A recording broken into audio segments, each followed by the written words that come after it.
Start करते हैं current electricity का सेकंड लेक्चर। इस लेक्चर में हम बात करेंगे ओम्स लॉ की। ओम्स लॉ हमें रिलेशन देता है करंट और पोटेंशियल का, और वो है current is directly proportional to potential at constant temperature. किसी वायर में जिसकी लेंथ L हो, area of cross section A हो, करंट I फ्लो कर रहा हो और उसका पोटेंशियल V हो, तो उस वायर में I डायरेक्टली प्रोपोर्शनल होता है V के एट कांस्टेंट टेम्परेचर। ठीक है, प्रोपोर्शनैलिटी का साइन हटा के जो हमें प्रोपोर्शनैलिटी कांस्टेंट मिलता है वो है 1/r। R यहाँ पर रेजिस्टेंस नाम की फिजिकल क्वांटिटी के लिए सिंबल यूज़ किया गया है। रेजिस्टेंस का मतलब क्या है? वैसे रेजिस्टेंस का मतलब आप रेजिस्ट करने से निकाल सकते हैं, जो करंट को रेजिस्ट करे। ठीक है, तो हमारा नया फॉर्मूला क्या निकल कर आता है? V = IR। V = IR में आपको दिखाई दे रहा है कि करंट इन्वर्सली प्रोपोर्शनल है रेजिस्टेंस के। ठीक है, और अगर हम ओम्स लॉ के हिसाब से VI ग्राफ बनाएं तो वो एक लीनियर ग्राफ बनता है जो ओरिजिन से पास आउट हो रहा हो। ठीक है, अब इस एंगल थीटा पे डिपेंड करता है कि रेजिस्टेंस कितना है। अगर ये एंगल थीटा बड़ा है तो रेजिस्टेंस कम है, और अगर ये एंगल थीटा छोटा है तो रेजिस्टेंस ज़्यादा है। देखो यहाँ एक केस ले लिया हमने, इसमें ये है R1 रेजिस्टेंस, ये है R2 रेजिस्टेंस, ये है 30 डिग्री, ये है 60 डिग्री। ठीक है, 60 डिग्री के लिए 1060, 30 डिग्री के लिए 1030। R1 क्या आएगा? 1/1030। R2 क्या आएगा? 1/1060। हम जानते हैं 1060 की वैल्यू 1030 से ज़्यादा होती है, इसलिए उसका रेजिस्टेंस कम होगा। तो यहाँ पे R2 छोटा होगा R1 से। अगर क्वेश्चन आता है फाइंड करो इनका रेशियो, तो 1/R1 R1 divided by R2 हो जाएगा 1/10θ1 डिवाइडेड बाय 1/10θ2। ठीक है, इसको हम सॉल्व कर लेंगे।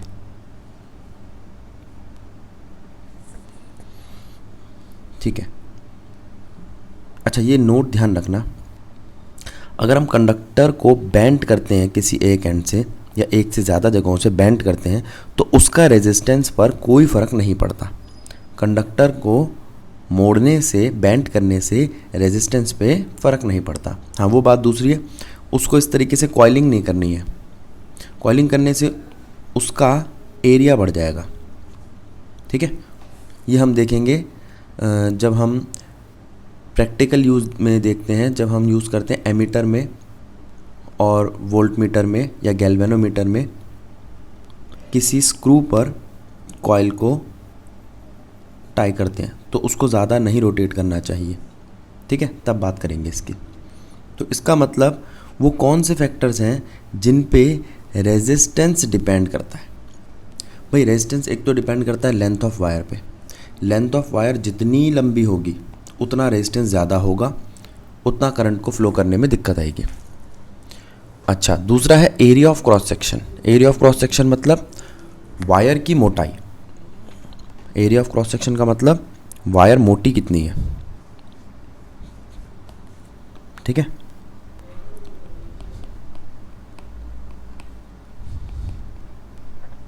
तीसरा है मटेरियल का नेचर कैसा है, आप कैसा मटेरियल यूज़ कर रहे हैं।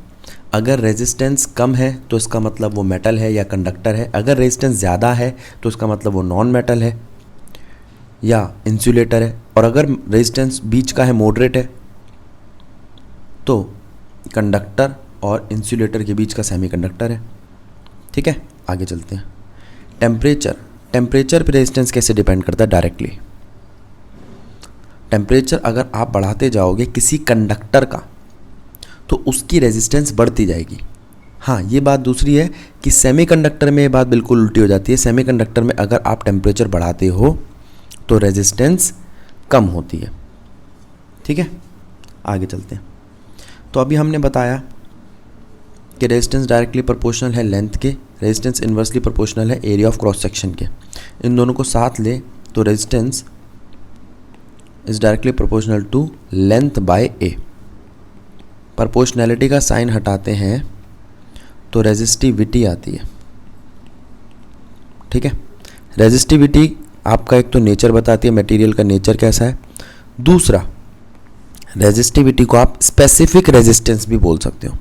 स्पेसिफिक रेजिस्टेंस का मतलब है अगर मैं लेंथ को 1 मीटर लूँ, एरिया ऑफ क्रॉस सेक्शन को 1 मीटर स्क्वायर लूँ, तो ऐसी वायर बनेगी जिसका रेजिस्टेंस रेजिस्टिविटी कहलाएगा।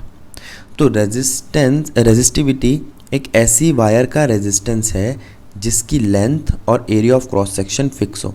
एरिया ऑफ क्रॉस सेक्शन हो 1 मीटर स्क्वायर और लेंथ हो 1 मीटर। तो उस कंडक्टर के पीस का जो रेजिस्टेंस होगा वो इक्वल होगा रेजिस्टिविटी के। तो रेजिस्टिविटी स्पेसिफिक रेजिस्टेंस है एक कंडक्टर की जिसकी लेंथ 1 मीटर है और area of cross section 1 metre square है। तो इसलिए हम रेजिस्टिविटी को स्पेसिफिक रेजिस्टेंस के नाम से भी जानते हैं। ठीक है, ये बना रखा 1 मीटर लेंथ, 1 मीटर का एरिया ऑफ क्रॉस सेक्शन। ठीक है, अच्छा, कंडक्टेंस। कंडक्टेंस का मतलब है इनवर्स ऑफ रेजिस्टेंस, रेजिस्टेंस का इनवर्स। कंडक्टेंस को आप जी से दिखा सकते हो, 1/r। ठीक है, कंडक्टिविटी इनवर्स ऑफ रेजिस्टिविटी, इसको आप सिग्मा से दिखा सकते हो। केमिस्ट्री में, इलेक्ट्रोकेमिस्ट्री में हम इसे कापा से दिखाते हैं। ठीक है, अच्छा, अब ये है आपकी कंडक्टिविटी जो है 1 रेजिस्टिविटी। आप जानते हो रेजिस्टिविटी का फॉर्मूला RA/L। ठीक है, अगर इसको पुट करते हैं यहाँ पे तो A/L को इन्वर्स करोगे तो बनेगा L/A।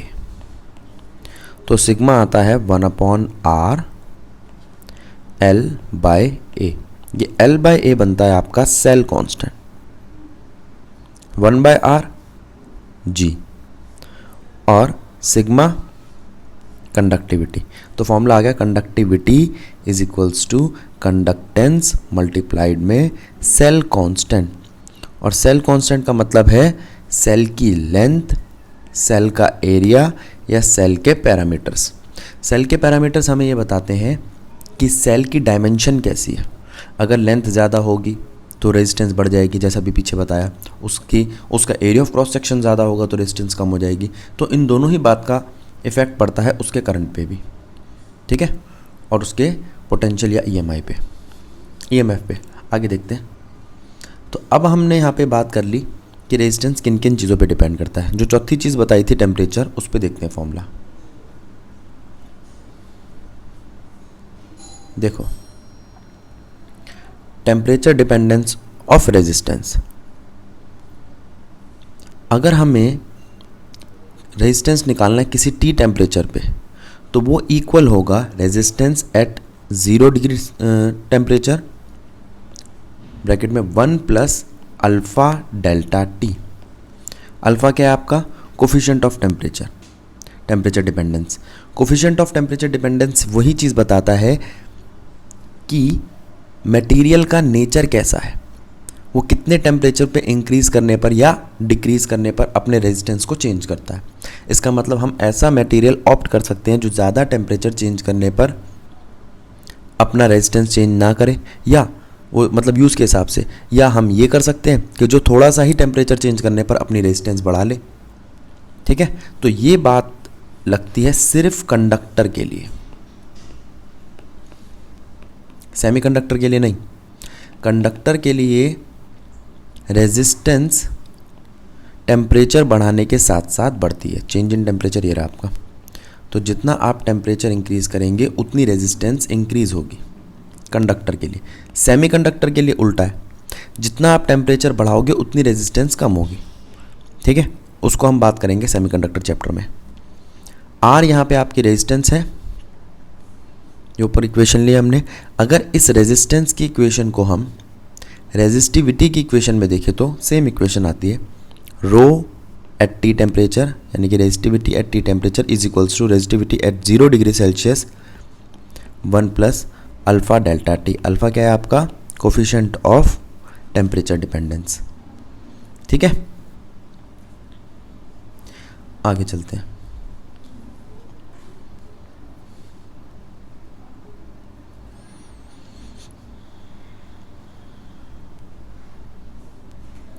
अब वो कहता है एक बार सब चीज़ों की यूनिट देख लो।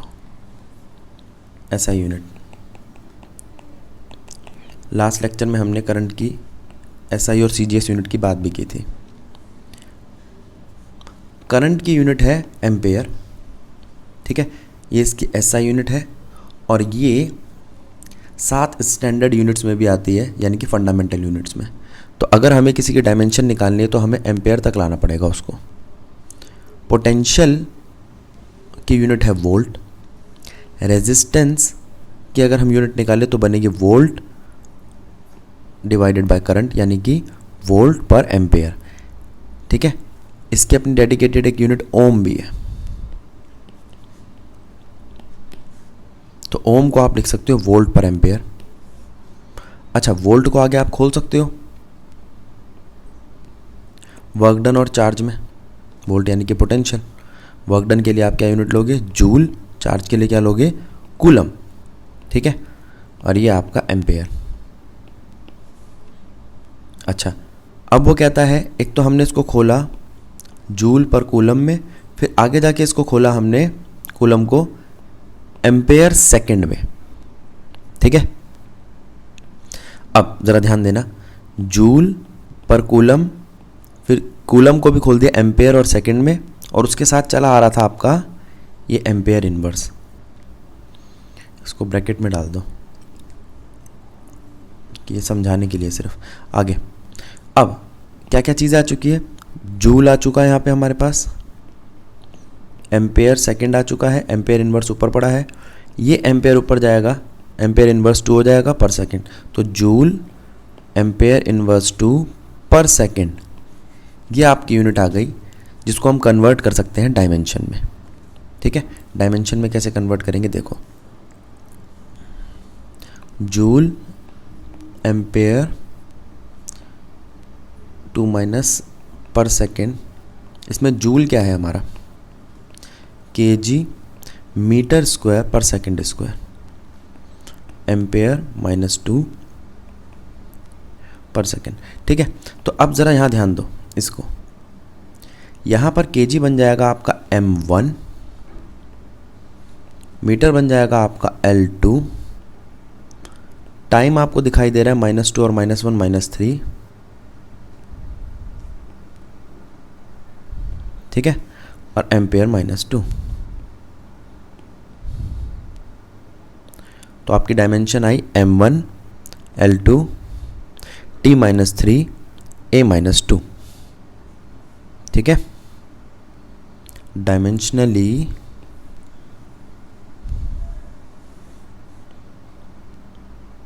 देखो,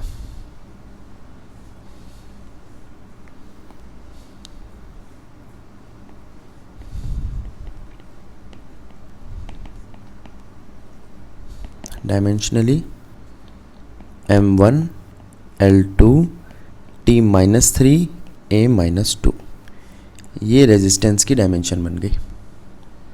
अब बात करते हैं हम रेजिस्टिविटी की। रेजिस्टिविटी में क्या चेंज है? छोटा सा चेंज है। रेजिस्टिविटी होती है RA/L। R ठीक है, A की जगह हम मीटर स्क्वायर रख सकते हैं और L की जगह पे हम मीटर रख सकते हैं। मीटर से गया, ओम मीटर बचा। ठीक है, अब ओम की यूनिट हमने खोल रखी है, बस यहाँ पे एक मीटर ऐड करना है, यानी कि लेंथ। वो जूल जब खोलेंगे तब आ जाएगी उसके अंदर। डायमेंशन में भी क्या करना है? सिर्फ L3 कर देना है, आपकी रेजिस्टिविटी आ जाएगी। कंडक्टेंस पर ओम, ओम को उल्टा लिखो तो मो या साइमन। ठीक है, ये तीनों यूनिट है कंडक्टेंस की, कंडक्टिविटी की, पर ओम पर मीटर, मो पर मीटर, साइमन पर मीटर। ठीक है, ये दोनों बहुत ज़्यादा यूज होती है इलेक्ट्रोकेमिस्ट्री में। आगे चलते हैं, रिलेशन ये दोनों फिर दोबारा लिख दिए, पीछे हमने एक्सप्लेन कर दिया क्या बताया था इनके बारे में। ये देखो नोट, कंडक्टर के लिए रेजिस्टेंस इंक्रीज करने पर, रेजिस्टेंस इंक्रीज होती है जैसे जैसे टेम्परेचर इंक्रीज होता है। सेमीकंडक्टर के लिए रेजिस्टेंस डिक्रीज होती है जैसे जैसे टेम्परेचर इंक्रीज होता है। अच्छा, अब हमने बात कर ही ली कि भाई रेजिस्टेंस इंक्रीज करने, टेम्परेचर इंक्रीज करने से रेजिस्टेंस इंक्रीज होती है, तो ये बात भी ठीक है कि टेम्परेचर डिक्रीज करने से रेजिस्टेंस डिक्रीज करती है। अगर हम किसी चीज़ का टेम्परेचर डिक्रीज करते जाएं, किसी कंडक्टर का, किसी मटेरियल का, तो एक ऐसा टेम्परेचर हम अचीव कर सकते हैं जहाँ पे रेजिस्टेंस ना के बराबर हो या ज़ीरो हो। उस टेम्परेचर पे, उस क्रिटिकल टेम्परेचर के बाद वो कंडक्टर सुपर कंडक्टर बन जाएगा। ठीक है, तो सुपर कंडक्टिविटी या सुपर कंडक्टर की डेफिनेशन क्या है? As the temperature of certain metal and alloys decrease, their resistance also decrease when the temperature reaches a certain critical value at which R completely disappears. Conductor will behave like a superconductor. जैसे critical temperature है mercury का 4.2 kelvin. दिक्कत यह है ये 4.2 kelvin practically achievable नहीं है, मतलब हमारे किसी काम का नहीं है। हम 4.2 केल्विन पर किस चीज़ को ऑपरेट करेंगे? इलेक्ट्रिक चीज़ को। ठीक है, तो काम चल रहा है, एक अलॉय है जिसके लिए 42 केल्विन है, अभी काम चल रहा है। अगर नॉर्मल टेम्परेचर पे आ जाएगा, जैसे 290 केल्विन से 230 केल्विन तक आ जाएगा, जो हम जनरली हमारा नॉर्मल टेम्परेचर होता है, नॉर्मल टेम्परेचर 298 माना जाता है, 25 डिग्री सेल्सियस, उसके आसपास आ जाएगा, तो वो सुपर कंडक्टर बहुत हेल्प करेगा क्योंकि वो रेजिस्टेंस ही कम ख़त्म कर देगा। ठीक है, आगे ध्यान देते हैं। अब बात आती है लेंथ और एरिया को चेंज करने की। इसको आगे मैंने टॉपिक में स्ट्रेचिंग का नाम भी दिया हुआ है, देख लेंगे। यहाँ पर क्या कहता है? ये कहता है अगर आप एक कंडक्टर लेते हो, ठीक है, और उसका एरिया है A, उसकी लेंथ है L, तो उसका वॉल्यूम होगा एरिया इंटू लेंथ। अगर आप उसको स्ट्रेच करके उसका एरिया कम कर देते हो, लेंथ बढ़ा देते हो, तो भी उसका वॉल्यूम वही रहेगा। वॉल्यूम में चेंज नहीं आया। दूसरा, क्या आपने मटेरियल बदला? नहीं। तो यहां पर दो चीजों में चेंज नहीं आया,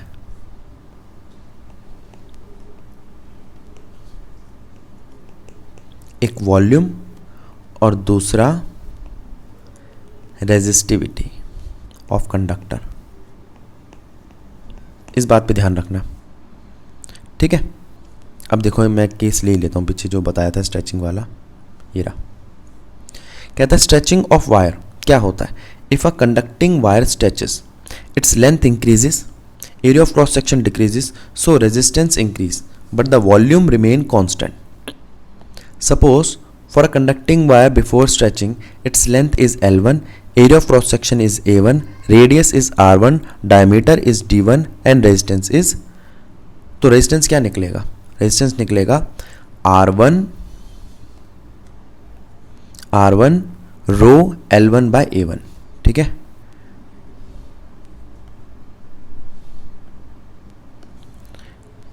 R का वही फॉर्मूला, R equals to rho L by A, R1 के लिए रो L1 बाय A1। तो स्ट्रेचिंग से पहले उसकी लेंथ इतनी थी, स्ट्रेचिंग के बाद उसकी लेंथ इतनी हो गई। अगर लेंथ बढ़ गई है तो एरिया कम हो गया होगा। ठीक है, रेजिस्टेंस रेडियस कम हो गया होगा, डायमीटर कम हो गया होगा, रेजिस्टेंस चेंज हो गया होगा। अब वो कह रहा है रेजिस्टेंस किस हिसाब से चेंज होता है। एक बार इस फॉर्मूले को देखो, फिर मैं इस फॉर्मूले को एक्सप्लेन करता हूँ। R1 R2 की जो रेशियो आएगी वो आएगी L1 divided by L2, A2 divided by A1। अगर लेंथ डबल हुई है तो एरिया हाफ हो गया होगा। तो अगर लेंथ डबल हुई है और एरिया हाफ हुआ है तो देखो दोनों दो एक तरफ आ गए, ये 2 और ये 2, तो 1/4 हो जाएगा तुम्हारा रेजिस्टेंस नया वाला। ठीक है, एक मिनट रुको, लेंथ मैंने डबल की थी ना, तो 4 टाइम्स हो जाएगा रेजिस्टेंस नया वाला।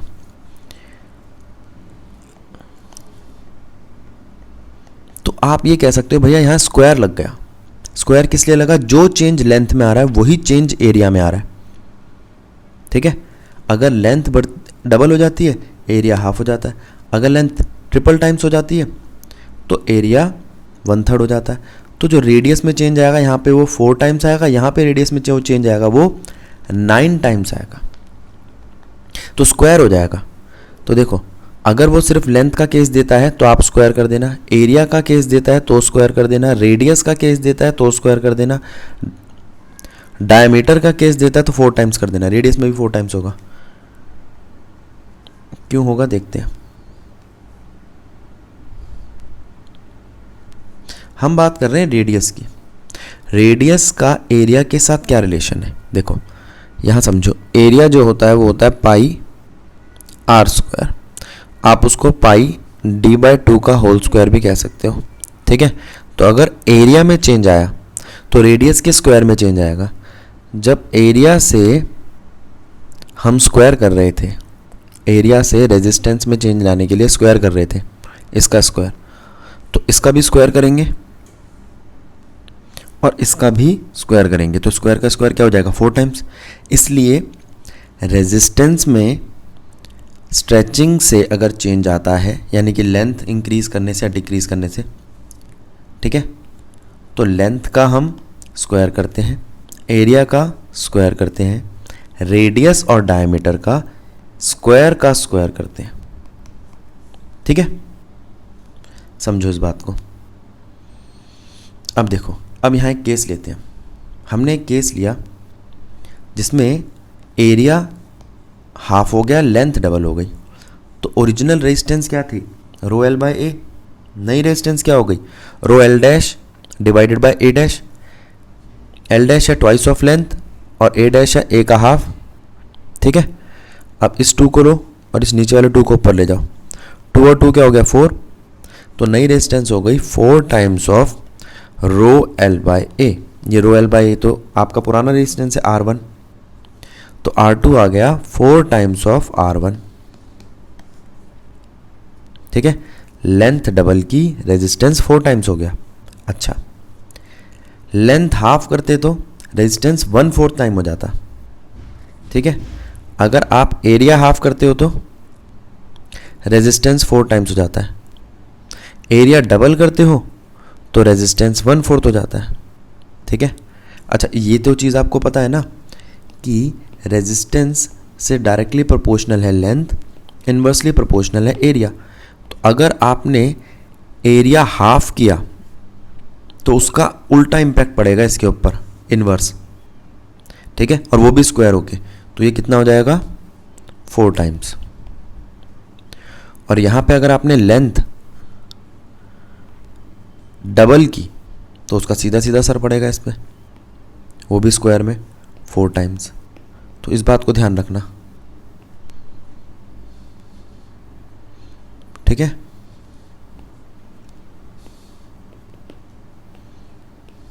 चलो अब बारी आती है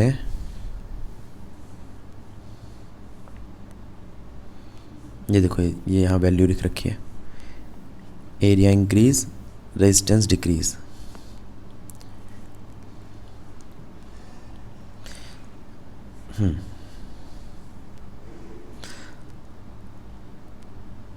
थर्मिस्टर, थर्मिस्टर क्या एक तरीके का रेजिस्टर है। थर्म का मतलब हीट, तो यहाँ पर थर्मिस्टर एक ऐसा हीट सेंसिटिव रेजिस्टर है जो यूजुअली प्रिपेयर्ड करते हैं from oxide of various metal such as nickel, copper, cobalt, iron या सेमीकंडक्टर से भी। These compounds are also semiconductors. ठीक है, तो हम ये कह रहे हैं थर्मिस्टर के लिए अल्फ़ा यानी कि जो आपका कोफिशिएंट ऑफ टेम्परेचर था, temperature dependence is very high which may be positive और negative. The resistance of thermistor change very rapidly with change of temperature. तो हम थर्मिस्टर का इस्तेमाल किस लिए करेंगे? थर्मिस्टर का हम इस्तेमाल करेंगे चेंज इन टेम्परेचर से हीट को सेंस करने के लिए। तो वो रजिस्टर जो होगा जैसे ही चेंज इन टेम्परेचर आएगा उस हीट को सेंस करेगा, ठीक है। और हीट को सेंस करेगा तो हमें बताएगा कि भाई क्या हीट में चेंज आया, फिर उसका यूज़ हम उसी तरीके से उसकी इम्प्लीमेंटेशन करेंगे सर्किट के अंदर, ठीक है। अब इसके बाद बारी आती है ये रजिस्टर साइज़ में होते कितने हैं। अगर हम इनको असलियत में देखें ये रजिस्टर, तो जो आपका चावल का दाना होता है या गेहूं का दाना होता है, ठीक है, उतने छोटे छोटे होते हैं। अब अगर एक छोटे से चावल के दाने पे आप लिखो 2 × 10⁻⁻⁴ ओम, तो शायद वो पढ़ने में दिक्कत करेगा, ठीक है। लेकिन अगर उसी छोटे से चावल के दाने पे आप कलर कर दो, 4 कलर कर दो, उन चारों कलर का मतलब हो ये उनके नंबर है, तो पढ़ने में आसान रहेगा। तो इसीलिए हमने क्या किया, जो रजिस्टर थे उनके ऊपर कलर की कोडिंग कर दी, उसे कलर कोड कहते हैं। देखो, कलर कोड resistors.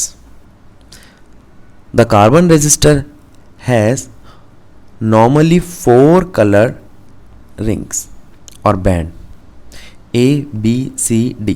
देखो भैया, एक ये दिख रहा, एक फिर यहाँ आ गया, फिर एक यहाँ आ गया, फिर एक यहाँ आ गया। पहला क्या है, एक नंबर। दूसरा क्या है, वो भी एक नंबर। तीसरा क्या है, पावर ऑफ 10। चौथा क्या है, टॉलरेंस। तो आपने 4 चीज़ें ले ली, ठीक है। अब मान लो पहला आया नंबर आपका 2, दूसरा आया 4, तीसरा आया 5 और चौथा आया 5%। तो ये आपका रेजिस्टेंस हो गया इतना ओम, 24 × 10⁵ ±5%। ये एरर है उसका, ठीक है, या टॉलरेंस है, ठीक है। देखो, बैंड ए और बी हमें इंडिकेट करते हैं कि फर्स्ट 2 सिग्निफिकेंट फिगर क्या है रेजिस्टेंस की ओम में। बैंड सी क्या इंडिकेट करता है, पावर क्या है 10 की। बैंड डी क्या इंडिकेट करता है, tolerance in percentage about the indicated value, और in other word it represents the percentage accuracy of indicated value, ठीक है। अब वो कहता है एक चीज़ ध्यान रखो, गोल्ड में टॉलरेंस होती है 5%,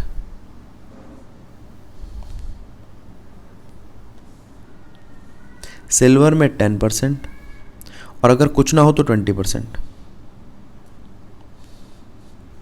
20% किसके लिए, कोई कलर ना हो, ठीक है। तो आपका रेजिस्टेंस बना AB × C ± D% ओम। ये रहा नीचे जो अभी थोड़ी देर पहले समझाया था, ठीक है। देखो ज़रा, ये एक एग्जांपल लिया है हमने, इसके अंदर ज़रा ध्यान देना। पहला कलर है रेड, दूसरा ब्लू, तीसरा ग्रीन और चौथा टॉलरेंस सिल्वर। अब आप कहोगे भैया ये कलर की वैल्यू कैसे पता चलेगी 2, 6, तो उसके लिए हमने ये कोड बना रखा है। ब्लैक के लिए लेते हैं हम 0, ब्राउन के लिए 1, रेड के लिए 2,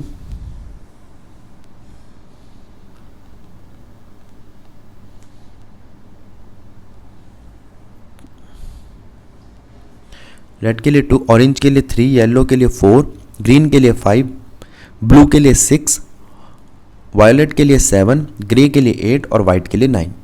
इनको याद करने के लिए इस सीक्वेंस को हमने ये बना लिया है। देखो, B Roy, great Britain, very good, wife. इसके अंदर ये जो बोल्ड कर रखे हैं लेटर, इन पे ध्यान दो। B यानी कि black, B brown, red, orange, yellow, black, brown, red, orange, yellow, ठीक है। फिर ग्रीन, ये रहा ग्रीन, फिर दूसरा भी जो है ब्लू, वायलेट, ग्रे, वाइट, हो गया। उसके बाद सिल्वर, गोल्ड, नन। ठीक है, ये टॉलरेंस है आपकी। सिल्वर का मतलब 5% टॉलरेंस, गोल्ड का मतलब 10% और नन का मतलब 20%। अब ऊपर जो दे रखा है आपको आर बी जी सिल्वर, उसमें आर का नंबर क्या है 2, बी हमने ब्लू लिया था, ब्लू का क्या है 6, ग्रीन मतलब 5 और सिल्वर मतलब 5%। ये चारों वैल्यू रखी तो हमारे पास आ गया 26 इंटू 10⁵ प्लस माइनस 5% ओम। तो ये हो गया आपका कलर कोड रेजिस्टेंस। ठीक है, चलो अब ओम्स लॉ की लिमिटेशंस देख लेते हैं। The law is not applicable to unilateral networks. Unilateral networks allow the current to flow in one direction. तो ये लॉ उनके लिए नहीं लगता, जो उन सर्किट्स के लिए जो एक डायरेक्शन में ही करंट को अलाउ करते हैं फ्लो करने के लिए। ठीक है, एक पहली गलती। दूसरी गलती, the law is not applicable to non linear elements. बाद में उन एलिमेंट्स को हम आगे जाके नॉन ओमिक कंडक्टर भी कहेंगे। Non linear elements are those which do not have current exactly proportional to the applied voltage. That means the resistance value of those elements change for different value of the voltage and current. देखो, अब linearity ये थी, ये linear था VI graph. अब linearity छोड़ने का एक रीज़न तो ये है कि टेम्परेचर चेंज हो गया। मैंने बताया था आपको कि ओम्स लॉ तभी काम करेगा जब कांस्टेंट टेम्परेचर होगा। अगर टेम्परेचर चेंज हुआ तो उस टेम्परेचर चेंज होने से हीट आएगी। हीट का एक फॉर्मूला रेजिस्टेंस के साथ है, I²RT। इसके साथ आप फैमिलियर हो क्योंकि ये 10th में था। ठीक है, ये है करंट, ये है रेजिस्टेंस, ये है टाइम। तो अगर किसी कंडक्टर में करंट की वजह से हीट डेवलप हो गई है तो वो हीट उसके कर्व को करंट की तरफ झुकाती चली जाएगी। ठीक है, और जो VI का लीनियर ग्राफ था वो अपनी लीनियरिटी छोड़ देगा। एक चीज़ तो ये तो था हीट की वजह से या चेंज इन टेम्परेचर की वजह से। दूसरा, इस कर्व को देखो, ये सेमीकंडक्टर के लिए है। ठीक है, लेसन नंबर 14 में पढ़ेंगे हम। तो वो कहता है, जैसे ये क्या है, ये वहाँ पर जाके हम बात करेंगे तो फॉरवर्ड बायसिंग है, ये क्या है, ये रिवर्स बायसिंग है। तो ये कंडक्टर किसी भी, ये जो सेमीकंडक्टर है, ये किसी भी हाल में ओम्स लॉ को भी नहीं करना, यानी कि V और I के प्रोपोर्शनैलिटी के हिसाब से रेजिस्टेंस की वैल्यू नहीं दे रहा, इसके रेजिस्टेंस की वैल्यू वेरी कर रही है। ठीक है, तीसरा देखो, ये भी एक सेमीकंडक्टर है, NCERT का ये जो पिक्चर है ये NCERT की ली हुई है। इस ग्राफ के अंदर हम बात कर रहे हैं गैलियम आर्सेनिक कंपाउंड के सेमीकंडक्टर की। मैं लिख ही देता हूँ यहाँ पे, गैलियम आर्सेनिक।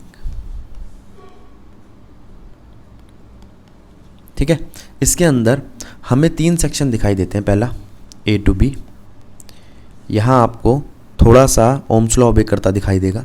फिर ये नॉन लीनियर ग्राफ दिखाई दिया, लेकिन पॉजिटिव नॉन लीनियर, फिर नेगेटिव नॉन लीनियर। तो इसमें आपका क्वेश्चन कुछ इस तरीके से आ सकता है, ग्राफ आपको दे दिया जाएगा, फिर वो कहेगा ABCD में से कौन सा पोर्शन है जो नॉन लीनियर है, तो वो नॉन लीनियर है B to D, और कौन सा पोर्शन है जो पॉजिटिव नॉन लीनियर है, या कौन सा पोर्शन है जो नेगेटिव नॉन लीनियर है। ठीक है, तो यहाँ पे आपका टॉपिक ओम्स लॉ कंप्लीट होता है। अब ग्रुपिंग ऑफ रेजिस्टेंस यानी कि रेजिस्टेंस इन सीरीज और पैरेलल हम लेंगे नेक्स्ट लेक्चर में।